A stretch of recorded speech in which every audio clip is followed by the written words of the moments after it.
Welcome to Numerical Algorithms and Errors. The Pseudocode Conventions, Part 1 of 3.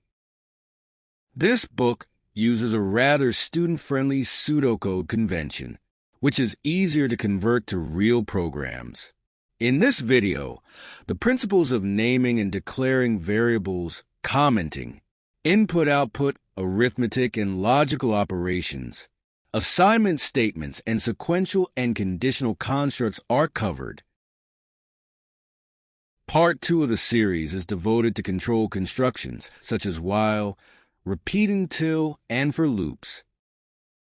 Part 3 deals with module or function modules. You will find the links for these videos at the GitHub site of the text. Variable names in all programs serve as identifiers for storing and manipulating data in the program. Every programming language has a set of rules and conventions for naming variables. In this adopted pseudocode convention, variable and constant names may consist of combinations of letters, including Greek letters, numbers, or underscores. Make sure that the first letter of the variable or constant name is an uppercase, lowercase, or Greek letter, as in the following examples. Array variables in pseudocodes can be used with subscript notations. Subscripts of two or more variables can be separated by commas to avoid confusion. Words in the name may also be separated with underscores. For example, the underscore allows for easily recognizing the variables such time zone, my data, sigma top, and so on. In most languages, variable names are case-sensitive. Thus, we advise to adopt case-sensitive naming. The variable name my data can be spelled in a number of ways. For instance, following names for the same variable, in fact, may refer to different variables. Do not use reserved words or keywords of your preferred computer language, like if, read, print, class, float, and so on for programming. In large codes, avoid using single letters, except as loop indexes, and use names that clearly describe what the variable represents, for instance, cost, mass, velocity, forces, rate, and so on. Arrays are a fundamental data structure in computer programming. They are used to store collections of items of the same type. They provide multiple elements under a single variable name, and each item can be accessed directly via an index, which is a numerical position within the array. In general, for the most part, the data structures only need arrays and placeholders that hold elements of the same type. Variable declarations in programming involve specifying the type and name of a variable before using it in a program. There are various syntax and rules for declaring variables in different programming languages. Statically typed languages like Java, C, C++, Fortran 90 and 95 require the type of a variable to be declared at the beginning of the program. Dynamically typed languages like Python, Ruby, MATLAB, and Mathematica infer the type at runtime. We should caution you about the vector and matrix notations used in the book.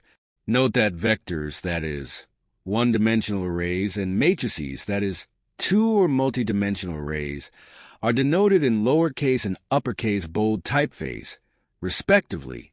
For example, real-type arrays A and E below are declared as one- and two-dimensional arrays. Pay attention how declarations are carried out. Here, the types of variables at declaration are inferred. Only logical, string, or array variables of any type should be declared at the beginning of a program or module, as shown below. X, A, and M arrays below are real arrays. Yes, no is logical. Name and number are string variables. The variable A, typed in boldface letters, denotes an array of length n. It is a real or float-type variable. By declaring A as an array with subscript n, an n-slot memory space is allocated for this real-typed array. The index of A runs from 1 to n. On the other hand, declaring D as an array with subscript 0, m, an m+1 slot memory space is allocated for the real-typed array D. The index of D runs from 0 to m. In this example, S is declared as a string-type array of length 3. Below is a two-dimensional array M, which in general refers to a matrix. The array is real-typed as well. The first subscript I and the second subscript j denote the row and column numbers respectively. M sub 3, 3 or M sub 3, 3 declaration implies that the subscripts I and j start from 1. Next declaration indicates that the subscripts I and j start from 0. Commenting is essential to make real codes readable and maintainable, and comments are non-executable lines in actual codes. They serve as algorithm descriptions in pseudocodes. Different programming languages have different syntax for commenting. Commenting in pseudocodes, which may also be transferred to the real source code of choice, is used to explain what the code will do, why certain decisions are made, and so on, providing in situ documentation for the actual code. All or some of the comments may also be transferred to the actual programming code of choice. In this pseudocode convention, \symbol is used to indicate a comment statement. Thus, everything from the \symbol, where it is introduced, to the end of the line is reserved for comments. In the following example, lines 2 through 4, typed in blue fonts, are commented lines. The line 5 is partially reserved for the comment. In all programming languages, the expression on the right-hand side of the equal sign is evaluated first. The result found is placed at the allocated memory location of the variable shown on the left-hand side. The most recent value of a variable replaces its previous memory value. As a depiction of this process, an assignment is denoted by a left arrow symbol. An assignment has the following general form. The result of an expression on the right-hand side is assigned to the variable on the left. The following table illustrates arithmetic operators in assignment operations.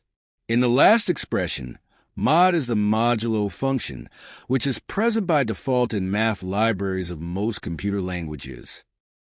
An assignment operator, besides assigning right-hand side expression to the left-hand side, is also used for initializing variables. Here, func is a function module with one input variable. Whole array arithmetic refers to array-based or element-wise operations. In this text, whole array arithmetic is adopted to simplify coding array and matrix algorithms. This practice allows performing arithmetic operations on entire arrays or matrices without having to use explicit loops. It should also be mentioned that whole array arithmetic is supported by several programming languages and libraries. Here are some languages that support this feature. Python. NumPy provides support for array operations, including element-wise arithmetic. Pandas also supports element-wise operations on data frames and series. MATLAB is designed with matrix operations in mind, so it natively supports whole array arithmetic for arrays and matrices. Fortran 90 and later versions also support array operations and element-wise arithmetic with array operations. Programming languages, such as Julia, Scala, as well as R, support whole array operations. In these languages or libraries, the syntax and features may vary, but the core idea of performing arithmetic operations over entire arrays or matrices without explicit loops is well supported. To carry out a specific task, frequently, a number of statements with no conditions imposed may be placed one after another. These statements are coded and executed in the order they are specified in the program. This pseudocoding also allows placing multiple expressions on a single line using a semicolon as a separator. Below is a pseudocode segment involving sequential statements. In this code, the sequence of statements is critical. Note that in line 3, V1 and V2 are two statements and are separated with a semicolon. This convention allows algebraic statements to be written in the code just as in the equations. Also, in the above example, 3x is an implied multiplication. However, in practice, when coding this expression, the multiplication sign must be inserted. An essential element in any program is importing required input data into the program and exporting processed data out of the program. This is done through read and write statements, which are used for reading initial values of variables into the program from a file or console, or writing out intermediate or final values of variables to a file. Read-write statements in a pseudocode can be applied as shown in the pseudocode segment presented below. After a series of arithmetic operations, the computed values are written to a device through write statements. It should be noted that, in pseudocodes, the format descriptors or format specifiers are not used in the read-write statements. A code segment demonstrating the implementation of whole array arithmetic is given below. The arrays A, B, and C are declared as arrays of length n. Noted that, to perform whole array operations, all arrays must have the same size and type. Read statement denotes whole array reading of the array's data in A and B. In reality, the programmer writes the code to read the data from the screen or file, formatted or unformatted, etc. The next statement performs 2 times A plus 3 times B is written on array C. The array C is written to a device of the programmer's choice. The array multiplication operation, A times B, is carried out element by element. That is, the variables A and B having the same index are multiplied and stored in C of the same index.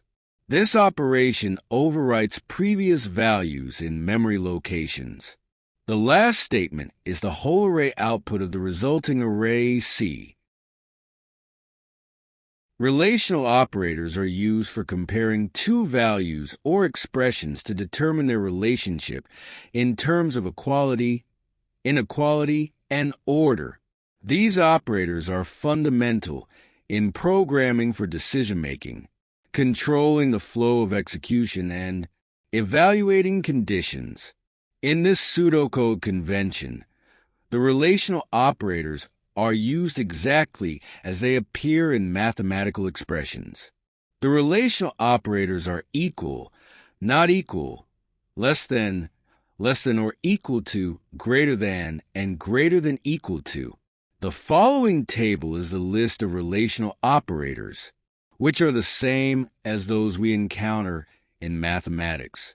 In practice, a symbol pair is used to encode the relational operator, except for less than and greater than.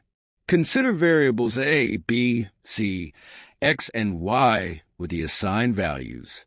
Here, we will demonstrate how relational operators are used to create logical statements. In this set, A is not greater than B, so this statement is false. On the other hand, Y is greater than X, So this statement is true. In the next set, A is less than B and B is greater than C. So both statements are true. In the next statement, A is less than B. So the statement is true. A is equal to Y. Thus, this statement is true too. Logical operators are fundamental components in programming used to join Boolean expressions, true or false. An operator returns true if and only if both operands are true. In C, C++, Java, MATLAB, Mathematica, double ampersand symbol is used in place of and. In Python, Fortran, Ruby, however, and is typed in all lowercase letters. Or, operator returns true if at least one of the operands is true. In practice, in C, C++, Java, Mathematica, vertical bars. In MATLAB, a single vertical bar. And in Python, Fortran, Ruby, or is typed in lowercase letters. Not operator makes a false condition true and vice versa. In practice, an exclamation mark or tilde or typing not in lowercase letters. Given that B and C are logical variables, the pseudocode implementation of logical operators are done as follows, and gives true if only if B and C are true, or gives false if only if B and C are false, not reverses the true to false, or vice versa. This is an example of combining several logical propositions. I am going to ask you to do this exercise. Now pause this video and go through these logical statements, and write down your answers.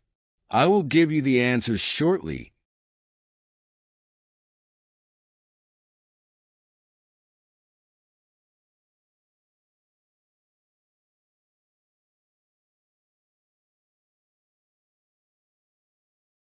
Compare these with your answers and identify any mistakes you may have made.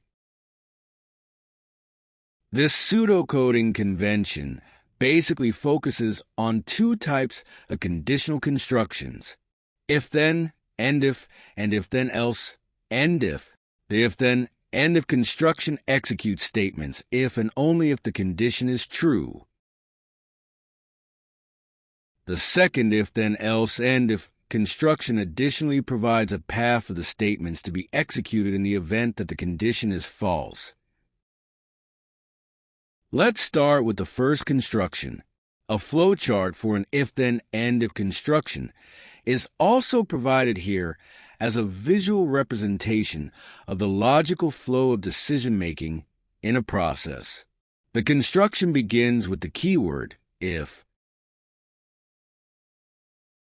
The condition check is a decision point represented by a diamond shape. The condition involves logical statements, such as x is greater than y, or x is less than equal to z, or absolute value of a is less than or equal to 0.0001.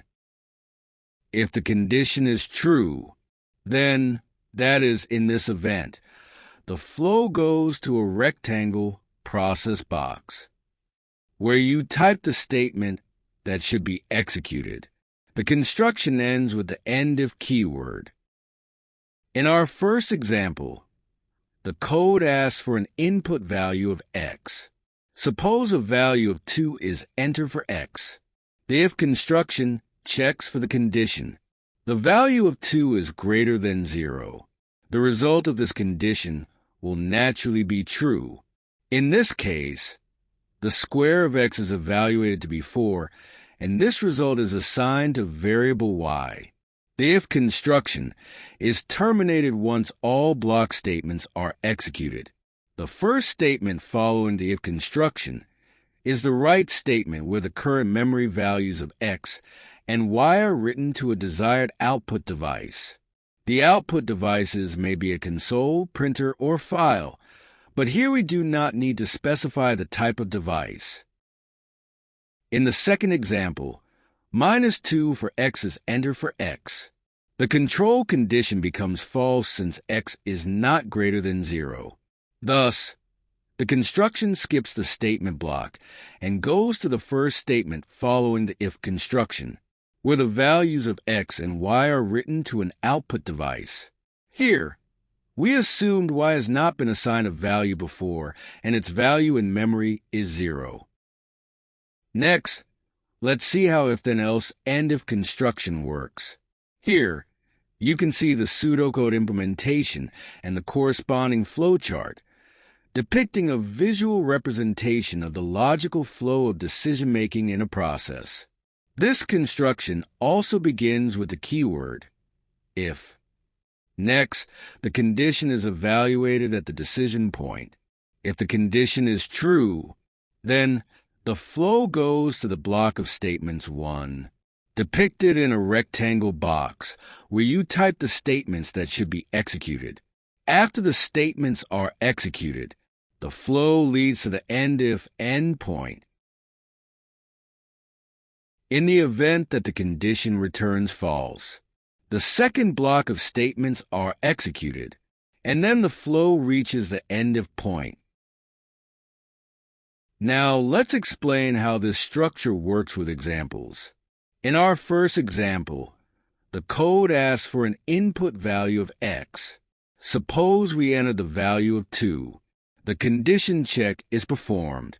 Since the x value of 2 is greater than 0, the result of this condition will be true.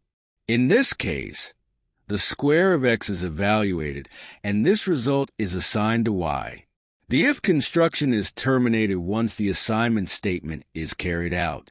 The statement following the end if keyword is the write statement, where the current memory values of x and y are written to an output device. Next, suppose -2 is entered as an input value for x. The condition will be false since -2 is not greater than 0. The if construction will jump to the statement's block number 2, where the absolute value squared of 1 minus x becomes 9. After executing this statement, the flow reaches the keyword end if. The following statement is the write statement, where the current memory values of x and y are written to an output device. That is all for now. See you next time with another topic. Bye.